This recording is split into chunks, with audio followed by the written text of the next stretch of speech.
Good morning, and Boker Tov to everyone. It's great to see all of you this morning. This is the largest seminar we've had to date, and we welcome you on behalf of the Zionist Rabbinic Coalition. Just a few brief words about the Zionist Rabbinic Coalition. It's the only movement with rabbis from all denominations which sponsors programs for rabbis seeking to promote Jewish unity with Israel and with Jewish people across the world. Recognizing the role that rabbis play, our goal is to foster love and dedication to Zionism and to Israel and to the Jewish people by engaging constructively and positively with Israel.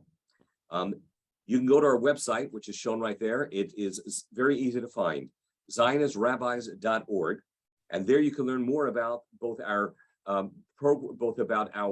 mission and our purpose, as well as some of the recent postings about some of our recent activities. To join the movement, you just click down right there and are able to easily join the Zionist Rabbinic Coalition. There's information on our website as well about our inaugural national conference, which was held in Washington, D.C. in May, which had a stellar array of individuals speaking with us, including the White House liaison to the American Jewish community, Israel's ambassador to the United States, a leader, African-American leader discussing the absurdity of accusing Israel of being an apartheid country of apartheid. We had the Deputy Chief of Staff of Israel speak to us as well, Jonathan Chanzer, and many, many others. So you can read about the conference in the website as well. I'm pleased to announce that next summer, Be'ezrat Hashem, in August, we will be holding our annual conference, and it'll be a national conference in DC, which will be a high holiday sermon seminar. We'll be doing it in person. We've spoken with, if you liked the APAC high holiday August seminar, if any of you ever attended that, then you'll love this, because APAC actually is not going to be doing that in the coming years. And so we are pleased to be able to offer that to members of the Zionist Rabbinic Coalition. In upcoming months, we're going to be hearing from Jason Greenblatt about the extraordinary story of how the Abraham Accords came about. Gil Troy with some novel ideas about how to celebrate Israel's 75th anniversary, as well as the 125th anniversary of the Zionist Congress, and so much more. So if you haven't yet joined, please do so. And if you have, we invite you to consider making an extra donation from your discretionary fund to help to support the work of the Zionist Rabbinic Coalition. As I'm about to introduce Rabbi Telushkin, I just want to share with you three basic underlying principles of our approach within the Zionist Rabbinic Coalition. And that is, number one, that as rabbis, we should know, and as both the speaker who just addressed us and the speaker who's about to address us emphasize, words matter. Words have an impact, and as a result, number two, we also as rabbis certainly should know that how tochacha is given. It must always be given according to Chazal, with love and in private, so as not to embarrass.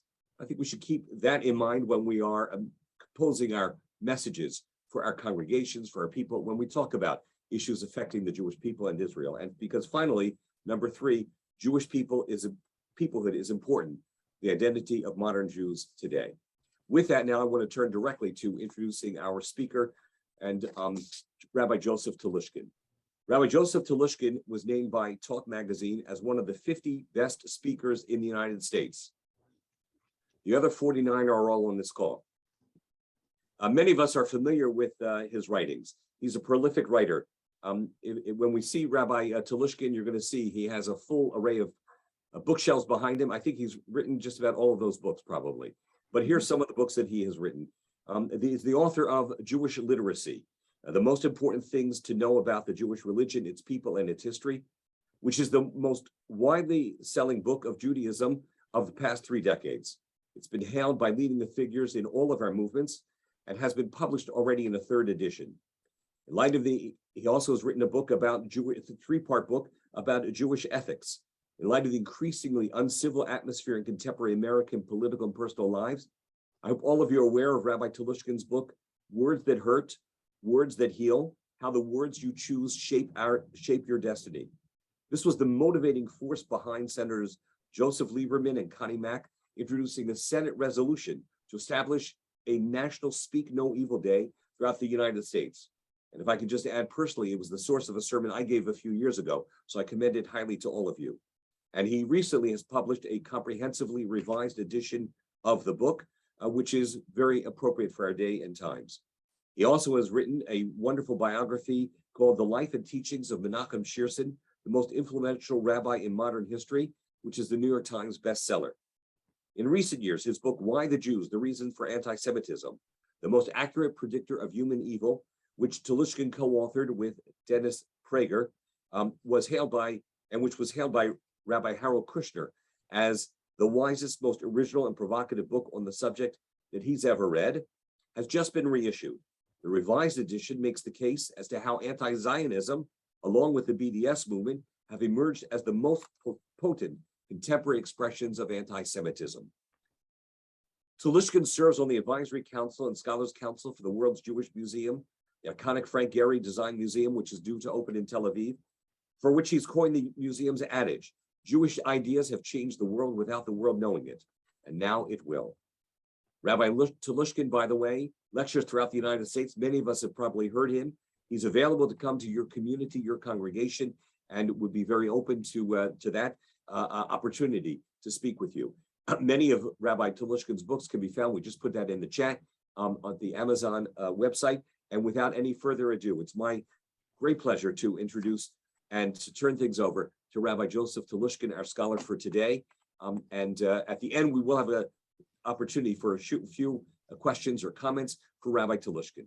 Joseph, it is truly an honor to have you with us today. Toda. Okay, Reb Stewart, I'm very honored. I am so aware of the important work you've been doing for so long.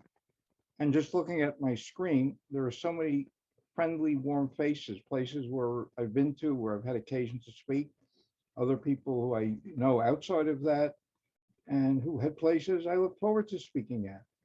I want to share with you some of my thoughts as we approach Rosh Hashanah Yom Kippur. I think in one way or another, all of us are going to probably want to, in some way, respond to this issue. The increasingly uncivil atmosphere that characterizes American life, and that really has to be addressed. And it also helps explain why many people have such a pessimistic view of the world right now. Look, I mean, there are obviously factors involved in that. COVID was one, the Soviet invasion of the Ukraine. We increasingly feel we live in an unjust world. And of course, all of us involved in the case for Zionism are aware of the fact that Israel, in the minds of many people, is the single worst country in the world. And what's fascinating about it is that anti-Zionists often will claim that they're not anti-Semites. I find it to be a remarkably strange coincidence that throughout history, Jews were the most hated people in the world. And then suddenly they create a state, and that state becomes the most hated nation in the world. I don't think these factors are coincidences, but I'm going to get to them. First, I want to share with you some thoughts from a book I'm now writing on moral imagination. What do I mean by moral imagination? Extraordinary advances have been made in medicine, science, technology over the past century because a variety of individuals have used the full resources of their intellectual imagination to solve problems that had previously been thought to be insoluble. We don't always expend the same intellectual effort or moral effort to solve moral problems. I'm going to start with an example of moral imagination that's very extreme. Thank God it's unlikely to encounter any of us, but it's a fascinating instance. But then I want to really develop how I came to expand on this idea. I heard this from Shifra Penzias, a rabbi in Northern California. Her great aunt and her family had remained in Germany even after Hitler came to power. Like many German Jews, they thought it would soon pass. And of course it didn't. And so in 1939, one of her great aunts, Susie, fled Germany, but the only country she could get into was Italy. Now, Italy was better than Germany, but remember, Mussolini was already an ally of Hitler's. And if they caught Jews in Italy, they would send them back to Germany. and by 39, the situation was very perilous. So she's in Italy, she's on a train, Susie Penzias. She doesn't have documents with her. And all of a sudden, two fascist police get on the train and start examining everybody's documents. And as they're marching up the train, the Italian man sitting next to her sees that this young woman near him has tears rolling down her cheeks. And he said, "What's the matter? Why are you so afraid?" And she said to him, "I don't have the papers you have. I'm a Jew. They'll send me back to Germany. I'll probably end up in a camp." The man explodes at her. He says, "You stupid bitch, I can't stand being near you." And he starts yelling. The two fascist police run over and they say, "What's going on here?" And he says, "It's my wife. She always forgets her papers at home. I can't stand it anymore." Susie reported that she never even knew the man's name. She never met him again. This was an act of moral imagination. Obviously, I'm not stupid. This was an act that required very great courage. But how did the man think so quickly? I'm sure there were other people on that train who were uncomfortable or would have been uncomfortable if they saw a Jew treated badly like that. But they didn't have the imagination to come up with a strategy. So that's what my book is going to offer over 100 examples of that sort of moral imagination, because I want us to start thinking increasingly in those terms. But that case is so extraordinary, that didn't immediately make me think there should be a book. But I'm going to tell you another story I heard about moral imagination. Rabbi, I'm sure many of you are, of course, familiar with the name of Yashabir Soloveitchik, Rabbi Soloveitchik, who indeed I have my ordination from.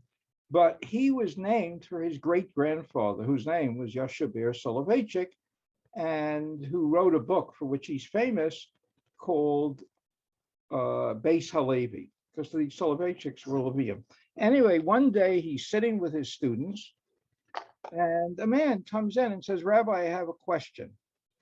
Is it possible," by the way, somebody just sent me a note. Larry Kushner tells the same story, but it's set in Berlin. Kushner had somewhat changed it. I spoke to the great niece of this woman. Maybe at that time they were not comfortable using those details, but anytime I get a story, I really try and check into it. So Larry Kushner wrote it up like that. This is, God forbid, I'm in no way criticizing him, but what I just told you was exactly the way it happened. And I must admit, I first heard the story from Larry Kushner's book, but he had it happening in Berlin. Okay, in any case, so the Beis Halevi, Rabbi Soloveitchik, a man suddenly comes in and says, "Rabbi, is it permitted for me to substitute milk for the wine at my Passover Seder?" So the rabbi is taken aback. He says, "Is it a health issue?" And he says, "No, it's not a health issue. It's a money issue. I don't have money for wine." The rabbi gave him 25 rubles and said, "Now go and make a Seder like all other Jews." When he leaves, one of his Talmidim, one of his students, says to him, "But Rabbi, 5 rubles would have been enough for all the wine he needs." He said, "Don't you understand? If he wanted to use milk at his Seder, it meant that he had no money for meat. He probably doesn't have money for anything." And so he gave him a sum that would enable him to really make a Seder. I was very impressed by that story, and it stuck with me because, it made the point. Sometimes people need more than even what they're asking for. But, and this is the story that has really behind how I started affecting this book. About 2 weeks later, a woman, I'll call her Esther, that was not her actual name, who was a very dear friend of Devorah and mine, an older woman and a Holocaust survivor who had never made it, so to speak, and was quite a poor woman. And we were talking with her, and she was telling me about terrible back problems that she was having. And we had heard about this before, but it was getting worse and worse. And I said, "Is there no medication they could give you?" She says, "There is, but even with government help, it'll still cost me $60. Later that day, I gave her a check for $1,000. I'm always a little embarrassed telling this story because it sounds self-aggrandizing. Believe me, I'm not that a generous a person. But the reason I gave her $1,000 was only because of that. I had heard that story from Rabbi Soloveitchik. I would venture to guess that every one of us who's in this room, if we heard such a story, would have given the woman $60 to get the medication. Imagine somebody in front of you, a friend, you know that if they got $60, but my whole mind was expanded by what Soloveitchik had said. If she didn't have $60 to take care of a terrible, great pain, Devora, my wife and I were thinking, what else is she depriving herself? What are other things that she needs? So that's really, so moral imagination just expands how you think. I'm going to tell you a story that comes out of the world of politics by about a rather remarkable woman, Shirley Chisholm. Shirley Chisholm was the first Black woman ever elected to the House of Representatives. At that time in '68, Congress was still largely controlled by Southern Democrats, many of whom were big bigots. It was a very different Democratic Party in the South. Because Lincoln was a Republican, they would only elect Democrats in the South. People would get elected and they'd serve for 40 years. So they decided to play a trick on Shirley Chisholm, who they weren't happy about this Black woman showing up in Congress.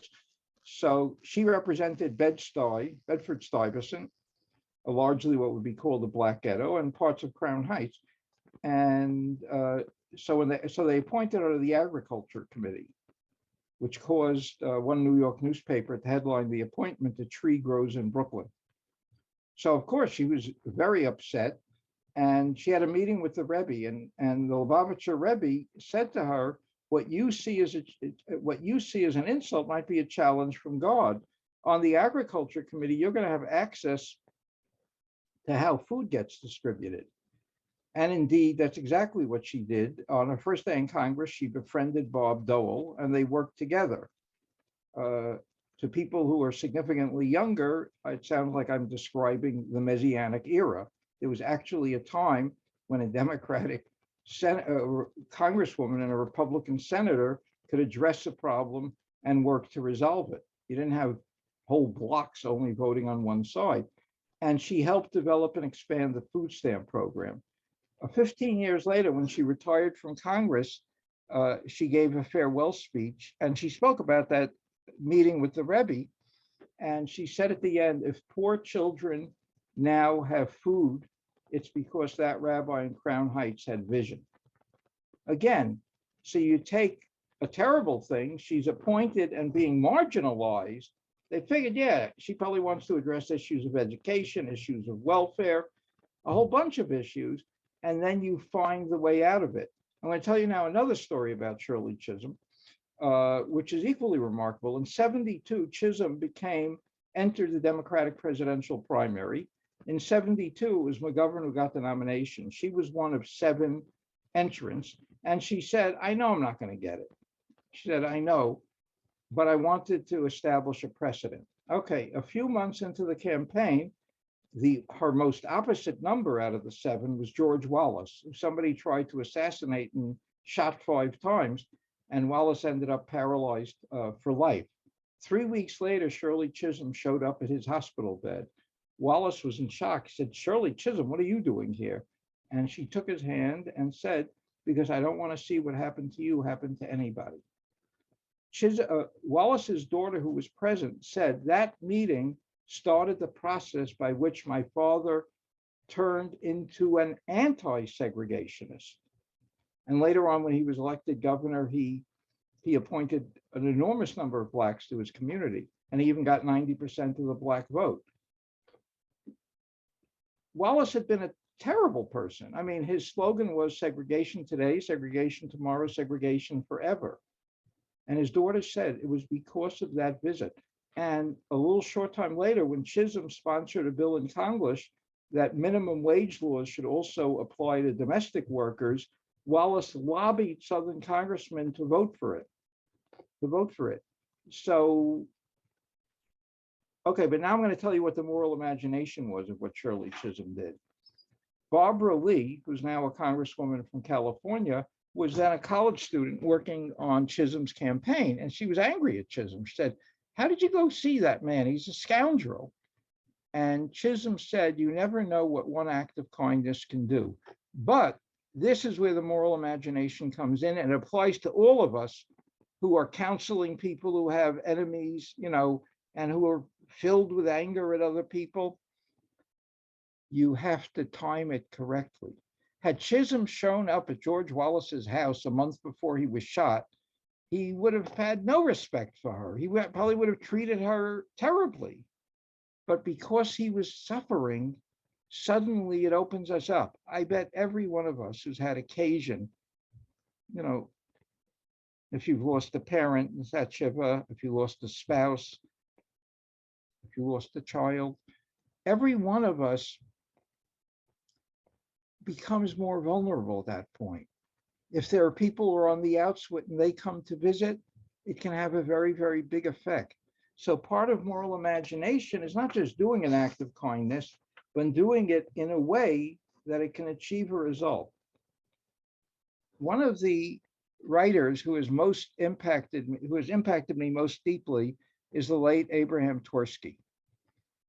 Tversky's, background was as a psychiatrist, and his specialty was addictive behavior. And when you had that in the early 60s, it meant you were usually dealing with alcoholics. And so he was dealing with recovering alcoholics. And what's, of course, the greatest challenge to a recovering alcoholic? Not to take that first drink, because they can't control their drinking once they start. And he was speaking to a man who was in recovery and had for several years not drunk any alcohol. And the man said, I had to learn something about myself. When was I most apt to drink? When I was very angry or emotionally upset about something, and I would drink to calm my nerves. And I had a grudge. I would have a grudge against somebody, and it would have consumed me. And he said he reached the conclusion that carrying around a grudge is like allowing the person in the world whom you most dislike to live in your mind rent-free. So he recognized why he had to let go of some of that anger and vengeance. We all know when we've been very angry about something or at somebody, it can consume us. I certainly know, I don't think it's ever happened that I was angry like that. I mean, except if I was writing an article about somebody who was spreading BDS, but I know that otherwise, most of us, our real anger gets fueled by interpersonal things. It could be family, it could be friends or others. It's so brilliant to find a way to deal with it. Carrying around a grudge is like allowing the person in the world whom you most dislike to live in your mind rent-free.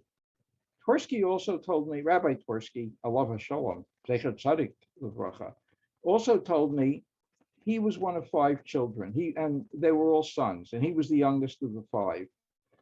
And he merited to live a good life till 90, and unfortunately, he was killed in Israel. He got AIDS. But one of his brothers, at an early age, I think in his 40s, got very sick, and Tversky did what many traditional Jews do. He sought a bracha from a tzaddik. How many of you, I'm curious by a showing of hands, how many of you do congregants come up to you and ask you to personally give a bracha to a sick relative? Yeah, we know that's very, very common. And it's something that we can do and really help people. So Tversky went to a very renowned rabbinic sage. He made the bracha for his brother. It was not an optimistic situation whatsoever. And then before he left, he said to Tversky, I give you a bracha, I give you a blessing that you should have many worries. So, of course, he was taken aback. Who the hell wants many worries? And the rabbi said, so let me tell you what I mean. We are all destined in life to have worries. But when we only have one worry, it's usually something very, very awful. You now are consumed with worry about your brother because the situation doesn't look good. I am saying it's actually a blessing to have many smaller worries. And Tversky said it actually impacted him, this comment. because he started saying, listen, this is the way of life. You don't want any worries. There's one place where you're not going to have any worries, so to live is to have worries, and it sort of expanded him. I'm going to tell you a story of moral imagination about somebody who I have very mixed feelings about, Gandhi. Gandhi was a man of great courage, but he was not always so great on Jewish issues. After the Kristallnacht, he made the following announcement: if the Jews would only practice satyagraha, this nonviolent resistance against Hitler, it would melt Hitler's heart. So from that point, and then in May of 40, he urged the soldiers of England to lay down their arms. And let Hitler occupy England, but don't let him occupy your consciences. And I always thought the two most famous people in the British Empire at that time were Winston Churchill and Gandhi.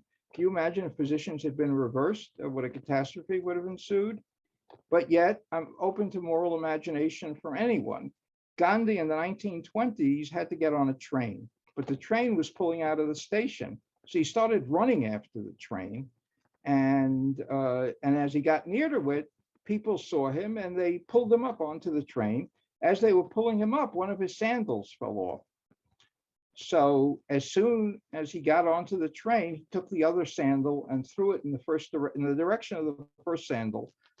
And one of the people said, "What are you doing?" He says, "Don't you understand? What good is it going to do anybody if they only find one sandal?"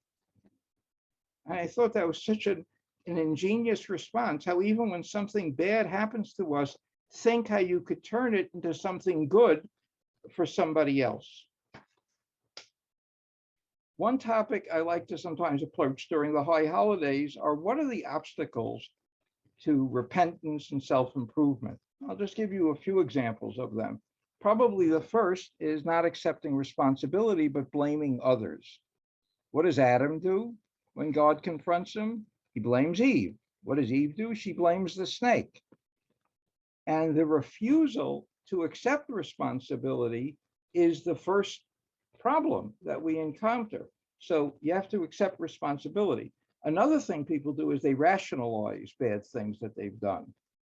I remember there was an old Jewish scholar who I didn't know personally, but I was always very impressed with him, named Ernst Simon. Ernst Simon was the only one of the inner circle of Martin Buber who became an observant Jew. Buber, if you read him, halacha was not, Buber very much valued spontaneity. And if you very much value spontaneity, halacha can sometimes conflict with that. But anyway, Ernst Simon had a very interesting comment that he used to make. What is one of the al-chaitz we do? Al-chaitz shechatanu lefanecha beratzon u be'ones. Or is it be'ones uveratzon? I think it's be'ones uveratzon. For the sin we committed against you premeditatedly, and for the sin we committed under compulsion. So Simon raised the question, if it's really be'ones under compulsion, it's not a sin. And he answered, we rationalized. We say we were compelled. We say we couldn't be fully honest in this dealing because we're under such terrible financial pressure. Or I did what I did, but I couldn't control my temper. And so we rationalize what you've done. It's not always be'ones. And the worst thing, of course, is believing that the wrong we have done is good. Isaiah denounces those who say of choshech that it's darkness is light and light is darkness. And such people put themselves beyond repentance and they drag God into it. Think about it. What were the last words the victims on the 4 planes on 9/11 heard before they died? They heard terrorists saying, Allahu Akbar, God is great. I'm convinced that one of the reasons, I'm not saying it's the only one of the reasons for the increase in atheism in the world is because people think God doesn't make a difference or God could even support evil. If only these, I think it's very important to believe in an afterlife, and I do believe in an afterlife. The only people who I wish didn't believe in an afterlife were terrorists. Terrorists who think that they're doing a good act, I wish they didn't believe in it. or we minimize the wrong that we've done. We say, well, he did worse. But think about it. How would you like it if every time something good about you was pointed out, somebody said, yeah, but look at so-and-so, they did even a better thing than you did. If we're going to want to have credit for that. So I think that whole issue, and believe me, I think many of you will come up with more reasons. I myself came up with like 15 obstacles to repentance and self-improvement. Other traits that I think we should cultivate is gratitude is such an important trait to gratitude, because gratitude is the prerequisite trait, not only for being a good person, but for being a happy person. Think of people and think of as ingrates. It is impossible to imagine that they are otherwise happy people, because what's the mindset of an ingrate? That they live in a world in which there's no really inherent goodness. Oh yeah, I know that he helped you out by doing that. Yeah, because now he assumes you're going to have to do something for him. And so the world that they live in doesn't have acts of generosity and kindness. But why does it make you a happy person? How could an ungrateful person be happy when they feel that they're living in a world where people only do things to ultimately benefit themselves? And I think speaking about gratitude is great. One of the things we do at our Shabbat table is we go around the table and people speak of something good that happened to them in the previous week, or if people got together less often in the previous month. And it's good to actually recount and recall something good we've done. What I often do at the beginning of a Friday night service, I'll ask people to stand up and tell me something good about their lives. And usually it's things that involve their children or their marriage or something. I remember I once did it and sort of brought the whole discussion to a halt. A man got up and said, 2 months ago, I had my heart transplant, and this is the first night I've been out of my house since then. I think everybody sort of quieted down after that. They couldn't imagine what they were doing. Here's a guideline if you're speaking on family issues, on raising children to love both themselves and others. And I would give anything if some foundation would undertake this idea and start a series of TV commercials around it. Reserve the highest praise of your children for when your children do kind acts.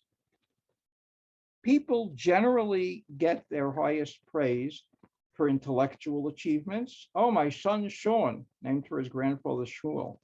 Someday I would love to run into an Irish guy named Shmuel, who was named for his grandfather Sean. Or, okay, but so academic achievement, athletic achievements, cultural achievements, and also physical appearance. And it's even more marked in girls that, oh, she's so pretty, or, things like that. Now, children need all the praise and all the appreciation that they get. But unless the primary emphasis is put on acts of kindness and reserving your highest praise for your children for their acts of goodness, it's not going to make any real impression. Germany was a society that had very smart people, but believe me, it was not a society where they put emphasis on acts of goodness. They had very smart people, no shortage of athletic people. And what will happen? Children who associate the greatest compliments of their parents when they do acts of goodness will come to most love themselves when they are doing acts of goodness. That's why this idea has the capacity to change and transform the world, because people then will associate self-love with doing acts of goodness. And I really do want to put this emphasis on cultivating self-love if it's rooted in the sense of goodness that you do. Another topic I often like to speak about is one that ruins many families, is issues of anger. By a showing of hands, how many of you here wish you had better control over your tempers? Okay. Often when I give this speech, I'm giving it, to an audience could have 300 people, but usually people are seated next to each other. They could be seated next to their spouse. So first I ask, how many of you wish you had better control over your tempers? The second question I ask is, how many of you are seated next to someone who you wish had better control over their tempers? And of course people laugh, and very often hands go up. But we know from the Bible that controlling or a lack of control over the temper is a terrible thing. It's what caused Cain to kill Abel, murder Abel. It's what caused Joseph's brothers to sell him into slavery. And I want to offer one guideline, which I'm going to offer to you. And if it strikes you as making sense, you can offer your congregations. One guideline: if you only follow this guideline, you are unlikely to ever say something so bad that it could destroy a relationship. And that is, no matter how angry you become at another person, restrict the expression of your anger to the incident that provoked it. What causes the terrible fights is when people then start using their angry diatribe to start recalling things the other person did 5 years ago or 10 years ago. And it always gets ugly. If you just stay focused on what the person did that angered you, you're unlikely to say something so devastating that it could, actually ruin a relationship.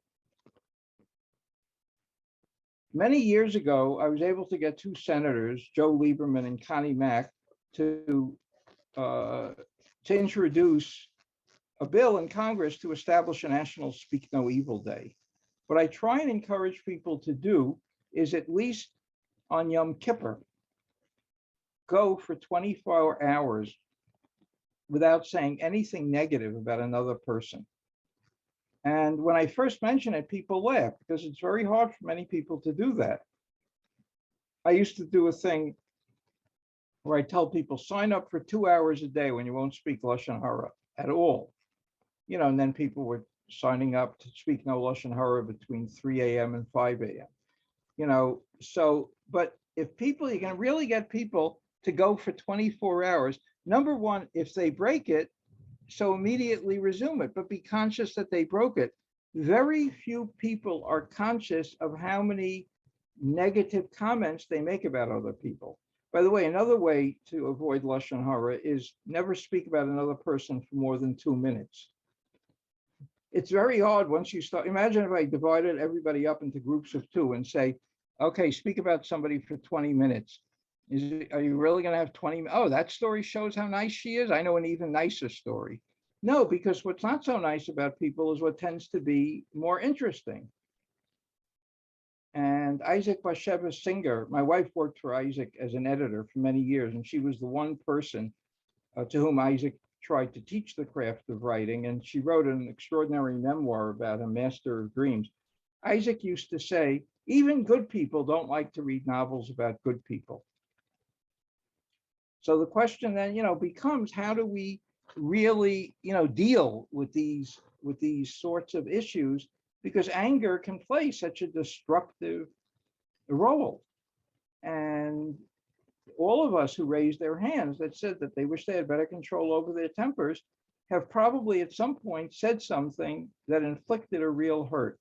And if you just adhere to that one rule, restrict the expression of your anger to the incident that provoked it, it's amazing how you will never again say something that could cause an irrevocable break. And how many of your families at the level of first cousin and closer, this is a showing of hands, are their relatives not on speaking terms? Look, this whole bottom row, and everybody, with one exception, had raised their, a lot of people raised their hands. And, sometimes it's brothers and sisters. And I think, oh my God, if any of my children were not on speaking terms, that would be terrible. To my mind, I always tell people, if they're refusing in any way to reach out, unless it's the most extreme instance, it's a violation of the 5th commandment to honor your father and mother. I want to shift on now for a few minutes to the subject of Israel. And until the Holocaust, anti-Semites were not embarrassed to call themselves anti-Semites. But once the revelation came out of all the terrible things the Nazis had done, it suddenly sort of became frowned upon. You couldn't say you were an anti-Semite. So unless you believe that since the Holocaust, all people who hated Jews have, and their descendants have disappeared from the earth, what they were looking for was a substitute term. And that term, of course, is what anti-Zionism is.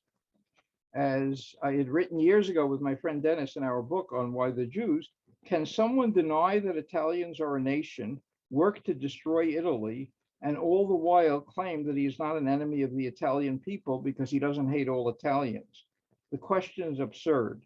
If you deny Italian nationhood and any Italian rights to their homeland and seek to destroy Italy, you are an enemy of the Italian people. And this simply is the case with anti-Zionism. And now, in its latest manifestation, the BDS movement, you know what the BDS movement recalls to me? One of the first things Hitler did when he came to power. A few months after Hitler came to power, I think it was April 1st, 1933, he had signs put up all over Jewish stores and saying, don't buy from Jews. What is BDS basically saying? Also, don't buy from Jews. What did Hitler want? He wanted to drive Jews into tremendous poverty. These people want to see Israel become a very, very poor place. And, you know, obviously, don't buy from Jews has a terrible effect. The problem, of course, also is, in some ways, there's something encouraging going on. The reaching out between Israel and the United Arab Emirates. Indeed, one of my closest friends, because we were roommates when we were both students at Columbia, is Dory Gold. And Dory was at one time the Director General of the Foreign Ministry in Israel, and he was also the Israeli ambassador to the UN. And he played a big role in a lot of the behind-the-scenes diplomacy in reaching out to the United Arab Emirates. And this really is a very, very big breakthrough. But obviously, the ones who are going to most resist it are the Palestinians. But we also know that Israel made offers. You know, it's unclear what's going to happen. At Camp David, you know, I always give as an example, if somebody is suing you for $1 million for something that you think they thought you did wrong, and you offer $900,000, and they don't respond, but they just walk out of the room, which is, of course, what happened at Camp David, you have to wonder, what's this really all about? And a man I know who actually had an ongoing relationship with Arafat asked Arafat, why did you walk out? This man was actually asked by Ehud Barak. This man knew Arafat sufficiently well that he was asked by Ehud Barak to see if even after the walkout on the talks, if Arafat and Barak, if they could find a way to speak. And he actually said to Arafat, look what he was offering you. And Arafat said, I couldn't sign it. And he said, why not? And he said, because I'd be a dead man. They all knew what had happened to Sadat. So, you know, Israel's made these offers, and then it made the offer again in 2008, when it offered over 90% of the West Bank. So what exactly do people want Israel to do? And now the BDS movement is trying to depict Israel as if it's, you know, really the worst country in the world. There are more UN resolutions against Israel than against all other nations combined. And we're talking about a world like Iran, a world like Syria. No, we're talking about terrible countries that execute homosexuals, for example. And when somebody points out that homosexuals are treated fairly in Israel, so they accuse them of doing how many of you are familiar with the term pink washing? Yeah, we've all heard it. When they have no answer, so they make up terms. Yeah, hey, isn't it true? Israel really is a much more tolerant country. But since these people are so committed to always making Israel look bad, so they make up a term, pink washing, which means, you know, you're trying to show one good thing in Israel and then excuse all the other evils of Israel. And, you know, we see, look, obviously we're concerned, certainly with a certain wing within the Democratic Party. And I am not at all giving a partisan speech here, because obviously there are some things that disturb me in certain wings of the Republican Party. But on the Israel issue, you know, the Ilhan Omars and those people, we know that they have no intention of ever answering honestly all of these arguments, whether it be on the fact of the Palestinian state that Israel did offer in the past, or on the level of terrorism directed against civilians, or on the cynicism of purposely firing missiles from places where civilians live so that they could force Israel's hand, and Israel then will, which takes great care not to murder civilians, and it forces Israel's hand, because what are you supposed to do? Israel is right now, well, actually, what I'm saying was true, but now it no longer is. Israel, I would say, is the only member state in the United Nations that has another member state that wishes to annihilate it. But of course, now there is the Ukraine. It is funny that the only two states in the world that are headed by Jews are the two states that have enemies who actually want to destroy it, you know, in full intensity. And so what I would want to then simply say about that issue is we should play up the hope. Dory Gold told me he's meeting with a woman who heads a think tank in Dubai. And he said she's very interested in even bringing out, she knows people who want to bring out material about Judaism in Islam. And there is a consideration that one of my books on my code of Jewish ethics, because I want to try and find things that we can have in common. And it's interesting because of the brains in Israel and the economy in Israel, there are people willing to work with us. A resolution is going to have to be achieved in some way or another on the Palestinian issue. But if no matter what Israel offers, no matter how generous Israel is in offering something, it's still going to be turned down. We have to question, do they really want something to happen?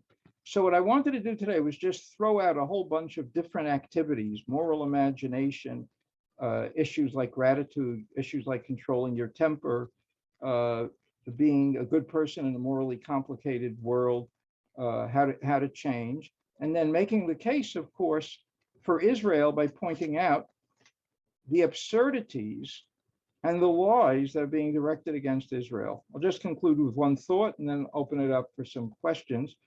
One of the great Hasidic masters was Nachman of Bratslav. Reb Nachman was a great-grandson of the Baal Shem Tov, the founder of Hasidism, and he himself died when he was under 40. And one of his statements that he liked to make was,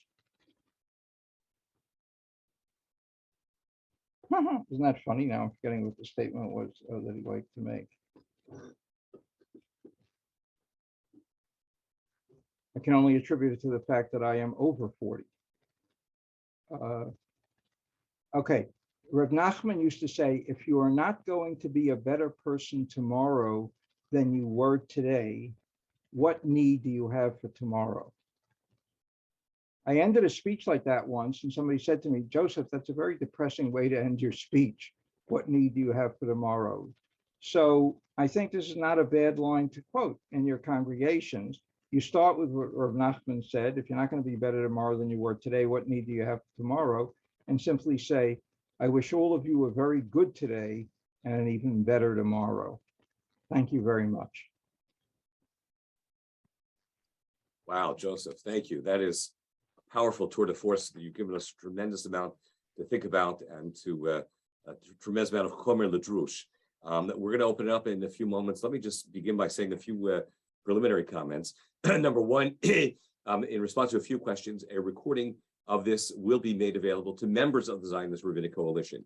And so that is, for those of you who have not yet joined, please do go to our website and join so that you'll be able to get a copy. We make this program available to everyone. However, the recording will be made available only to those who have officially and formally joined the Zionist Rabbinic Coalition.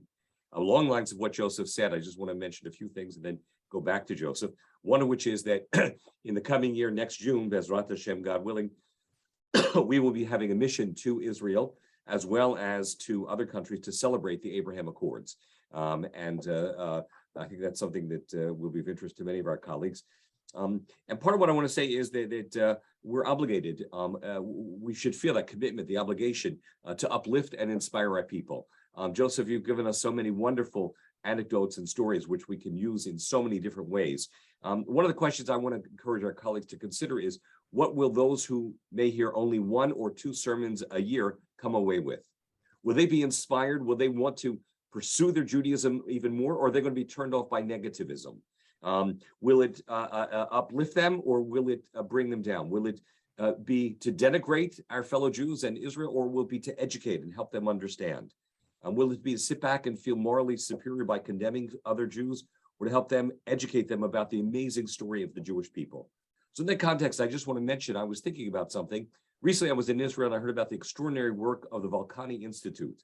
So for any rabbi who ever is tempted to speak about Israel or Israelis uprooting olive trees in Palestinian areas, I encourage you also to talk about what the Volcani Institute does to help Palestinians and Arabs and other countries throughout the world improve the productivity of their olive trees and others as well. So there's quite a powerful story for us to tell, and it's important for us to carry that message. So with that now, Joseph, I'm going to begin with the chairman's prerogative of the first question. Again, I can't thank you enough for the things you've said and shared with us, and that is, what thoughts do you have about Jews or Jewish organizations or even rabbis who may be supportive of BDS? I mean, you've spoken very effectively about the parallel between Zionism and anti-Zionism and anti-Semitism, but how about when those who purport to speak on behalf of the Jewish people make those kinds of comments as well? I'd like to hear your thoughts about that. And if anyone who wants to ask a question or jump in, maybe send me a private chat and then I'll know to call on you. So Rabbi Telushkin, Joseph, please. I can accept a high tolerance of Israel, high levels of criticism of Israel, but not when it gets into, number one, stigmatizing Israel as if it was a singularly evil. In other words, these are people who are playing into the hands of anti-Semites. And can a Jew be an anti-Semite in the sense of causing harm to the Jews? I would say that the answer is yes, to support BDS. I'll be a little subtler. I would disagree with the position I'm going to say now, but if somebody only didn't want to buy from things on the West Bank, I don't like that position. But I believe it's possible to hold that position without being a real enemy of everybody, but certainly an overall support by BDS. You know, the founder of BDS, what's his name, Omar Barghouti, always made it clear that this was not a movement to get Israel to return the West Bank. He has made it very clear, and he is the founder of BDS, that the goal is that Israel can no longer be a Jewish state. And everybody who knows, everybody who supports Israel not being a Jewish state does so knowing what happened to the Jews when they didn't have a Jewish state. So that's why I'm saying they basically are putting themselves in and identifying with people who want to do something profoundly evil to the Jews.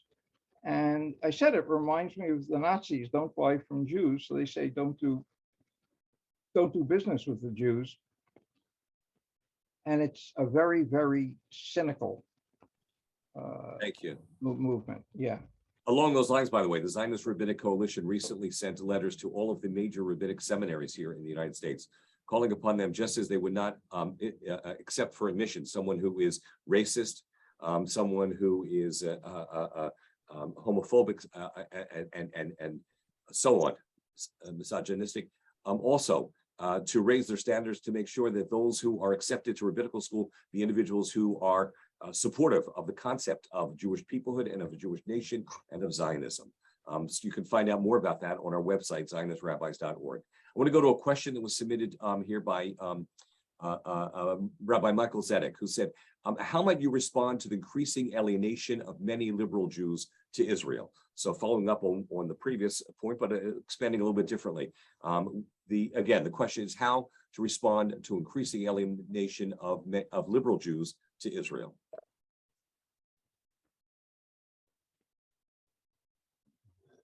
That's the most important question in some ways out there right now. I don't know that I have anything that original to say, other than the fact that we have to just keep reiterating, why are you singling Israel out? And what do you really want to see happen? Do you want to see Israel cease to be a Jewish state at a time when what will happen to Jews if they have no state, which is a state, a refuge state? We know what's happened in the past. We know what happened when the Jews were living in Palestine, which was under Ottoman rule. And, Jews had to step off the street if a Muslim came. The historic treatment of Jews in the Islamic world was not good. People have to face up to what's true. It's often like was the treatment of Jews as a rule worse in the Christian world? The answer is yes. But guess what? Christianity has moved beyond that. Islam is struggling with that now. Now, places like the United Arab Emirates, we want to establish friendships there because they are struggling behind it. A Jew who, in light of all of this, continues to identify with the enemies of Israel, I don't know. I would actually like to hear anybody who has a suggestion. I would happily stay here as long as it could take. What can convince people, if it's not truth that convinced them that Israel is in the wrong, what is it? Is it that it became fashionable in left-wing circles to be anti-Israel and they don't want to stand out like a sore thumb? So then say to them, you got to find other circles. BDS and movements like that want to destroy Jews. So happens the Jews, they'll say they want to destroy the Israelis. And don't you see what happened when we had movements like that in the past? I think that part of what you just said is part of the answer there, and that is that Jews should not be identifying with those who are enemies of Israel. I think that maybe even it is a concise summary, which is helpful. I'm going to open up if there are any other questions or comments or things that they would like to hear Rabbi Telushkin comment on or to add to. If so, please let me know. And I see that let's see, do we have any other questions or comments from rabbis at this time? Okay. Listen, let me wish you all a Shana Tova. I don't even know what constitutes a Shana Tova because we've had some very difficult years. But a world in which there would be more openness to truth being heard would be great. I have political thoughts, but I don't want to start getting into them because as a rule, it's not wise for rabbis to start speaking politically. Before you close, I see Lisa Malik has a question she'd like to pose to you. And so okay. Lisa, please, Bavakasha. You should be able to unmute yourself. Yeah. Thank you, Rabbi Telushkin. You just froze. And speaking of inspiring, Rabbi Weinblatt Stewart in his remarks said that we as rabbis need to be uplifting and inspiring others without denigrating and without lording our moral superiority over non-Zionist colleagues or over non-Zionist stam in the community. So how do you suggest we do that? How do we get the point across and generate awareness among Amcha that there is this non-Zionist, anti-Zionist problem in the Jewish community? Because frankly, there are many people who are not aware of it. I certainly know that there are many congregants who are not aware that there are rabbis who lean on the anti-Zionist side, or at least not pro-Zionist or Zionist with conditions. So how do we make that message across? How do we make that message come across? How do we generate awareness of this problem without the whole sermon, talk, one-on-one conversation turn into something negative and bashing of our colleagues and others? Okay. I spent 5 years of my life writing a book on the Lubavitcher Rebbe. Chabad was very open to me and gave me a lot of assistance. They had an inherent trust of me because my father, alav hashalom, was the Rebbe's accountant. So one of the things I learned about the Rebbe was he didn't attack people by names. The Rebbe would say, I don't speak about people, I speak about shitot. I don't speak about individuals, I speak about approaches. And to the extent that that's possible, I would avoid naming the names, but I would say, listen, there are some following things that that have happened. For example, many rabbinical students signed a petition that was very anti-Israel in its characters. And so I think speaking more in that manner, and what are the implications of these positions, acting as if maybe these other people don't fully realize the implications of that position. But I don't find, as a rule, it gets good when you start naming names. So I think you can say everything that you need, which in a sense was what the Rebbe advocated. Now, he was often dealing on different sorts of issues, but even on these issues of criticisms of Israel, and the Rebbe had very strong views. The Rebbe, for example, this is very interesting and not widely known. The Rebbe, Jimmy Carter established a National Education Day in the United States, and he based it on whenever the Rebbe's birthday was, and it was voted in by Congress. And then they got a little upset because they found out that the Rebbe's birthday every year was on a different day because they celebrated the birthday on his Hebrew birthday. But when Jimmy Carter finished his term as president, and believe me, he was not particularly popular among Zionist Jews, the Rebbe said, I want to point out a few good things about Carter, efforts he made to keep peace and other things. And he said, and this in no way diminishes my opposition to him on the pressure he put on Israel and pressures that he put on Israel. It's just that I find that when you summarize a person, you can't only summarize what you dislike about them. Even that famous statement, which is often mistranslated from Pirkei Avos, Hevei dan et kol ha'adam l'kav zchut, which is usually translated as judge everybody favorably. In actuality, what it does say is judge the whole of a person. Hevei dan et kol ha'adam, the whole of a person. And so you can also point to good things about it. If you're forced to talk about somebody who's taken positions that you don't like, unless you just see them only as out and out Rishayim, as out and out evil people, point out, other areas where you can be more open to them. But to the extent that you can diminish the personal aspect of it, I think that's the best thing to do. Thank you. And I'll go to Rick and just, I never know, is it rains or rhymes, by the way? You can unmute. Rhymes? Yes, Okay. unmute. Okay. All right. Rabbi, Before you go to Rick, and you can unmute yourself, I do want to just point out one quick thing, Lisa. In certain respects, you were being kind and gracious in misinterpreting what I said.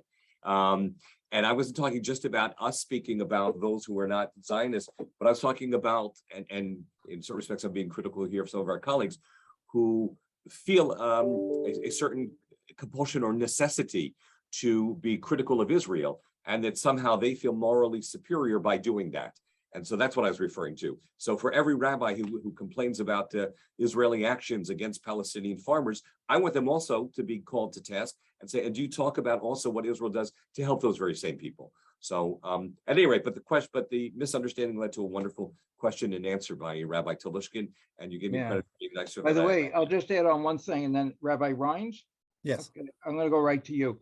What I wanted to add on when that letter that was signed by those rabbinical students, so critical of Israel for what it had done in Gaza, and purposely did not mention the provocation of the missiles being fired at Israel, because the person who wrote the letter said, I believe, to judge it kindly in a naive way, he says, we can't control what what they do, so why should we have mentioned that Israel was responding to this? But anybody who read their letter made it sound like Israel out of nowhere suddenly was just sending missiles to kill people. Yes, Rabbi Ryan. And by the way, excuse me, one quick, the Zionist Rabbinic Coalition initiated a letter that was signed by over 600, and it was called a Rabbinic Letter of Support for Israel, opening with the words, "We are rabbis." You can find that on our website. So please, Rabbi Rines.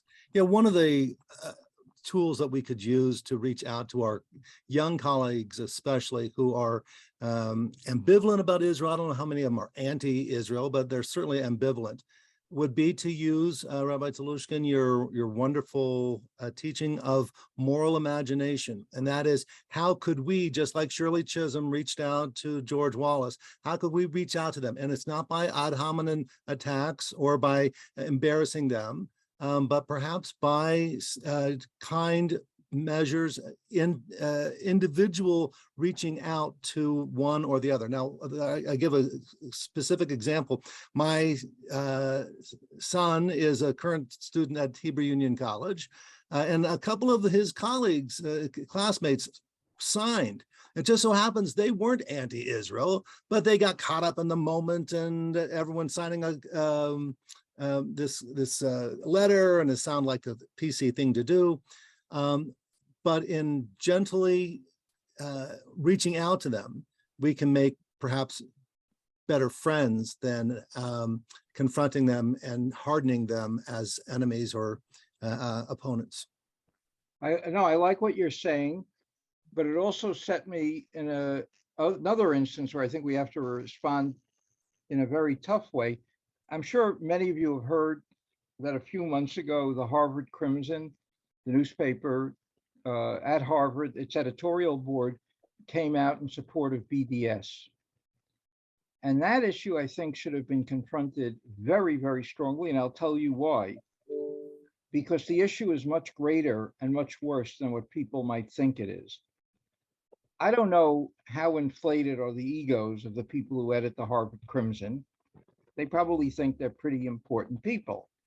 I don't believe that they really thought that the Harvard Crimson editorial was going to change American policy. What I do believe they were intending to do, maybe not even so all of them consciously, is to deliver a message to Jews who are going to apply to Harvard. If you're a strongly identifying Jew, you are going to find a very hostile climate here. If you dislike Israel, we're ready for you to come. I think this was actually very evil, what they did. And I think their intention to really harm American Jews and the future of American Jews should be called to account. Now, they published that editorial anonymously. I think the names of the people who signed that editorial, all of whom are over 21, should perhaps be made more known. Because I think the act was so vicious. And if anybody disagrees with me, please tell me. But don't you think what is that term they use? A dog whistle, to Jews all over the country. Guess what? If we get in control here, you're not going to have a pleasant life at Harvard if you have positive feelings about being Jewish, unless one of your feelings about being Jewish is that you hate Israel and you want to see Israel singled out for a boycott. Thank you. I see Brad Boxman has a question, comment, hand raised, and then after that, Doug Zeldin. Brad, are you able to unmute at this time, please? All right, let me go to Doug. I see you're driving. Are you able to unmute? We'll go to Doug first then and back to Brad. Hello, everybody. First of all, thank you, Rabbi Telushkin, and thank you, Rabbi Weinblatt. By the way, I went to the first annual event in Washington. It was amazing, and thank you for putting that all together. My daughter is also a student at HUC, like Rabbi Rines. She's in New York. She's starting today, her third year. Her sister is already ordained a rabbi, who Stuart knows well, my daughter Ariel. But Ashira has had the very bad experience of having many of her classmates, very frustratingly, exactly what you're talking about. Not even just ambivalent about Israel, and they just came back from 4 months in Israel as part of their year in Israel, which they got a truncated experience because of COVID. And at some point, she was almost ready to leave the program. She was so upset by some of her what would be colleagues in the future about their views of Israel, and just so uninformed and so sense of unbalance and so forth. And I've had to talk to her a lot about what we do here with ZRC and so forth. But what she did, and this is what Rabbi Rines, you should know about too, because I don't know if your son is at New York, my daughter's in New York, is that she's partnered with Rabbi Weinberg at URJ, and trying to have a program on campus to reach out to those students, to have like a once a month kind of like conversation, so that they continue the conversation about how we talk about Israel with sensitivity, but also critically, but with love, and all of that combined. I think it's possible, but I think the conversation has to continue there. And so she's working on something right now, and that may help in the New York campus with some of the students, some of whom did sign that letter, others who didn't sign the letter, but still have these views that are really bordering on anti-Semitic. When does anti-Zionism morph into anti-Semitism is the question. So anyway, I won't say any more than that. Just wanted to put that out there so that you can hear. Thank you, Brad. It's great to have you and your family as part of our growing coalition there. Joseph, I don't know if you have a comment on that or not, but I see one other hand up now with Doug Zeldin. Doug? Am I unmuted now? Yes, Can you we hear hear me? you now. Please, yeah, go ahead. Oh, great. First of all, Rabbi Telushkin, I'm also have a television show. You actually did a bit for my television show many years ago. And in my shul, I'm tvrabbi.com on the internet, but I'm on television in Chicago. In my shul, it's very easy to speak about all these things. It's an Orthodox shul. It's a small kahila.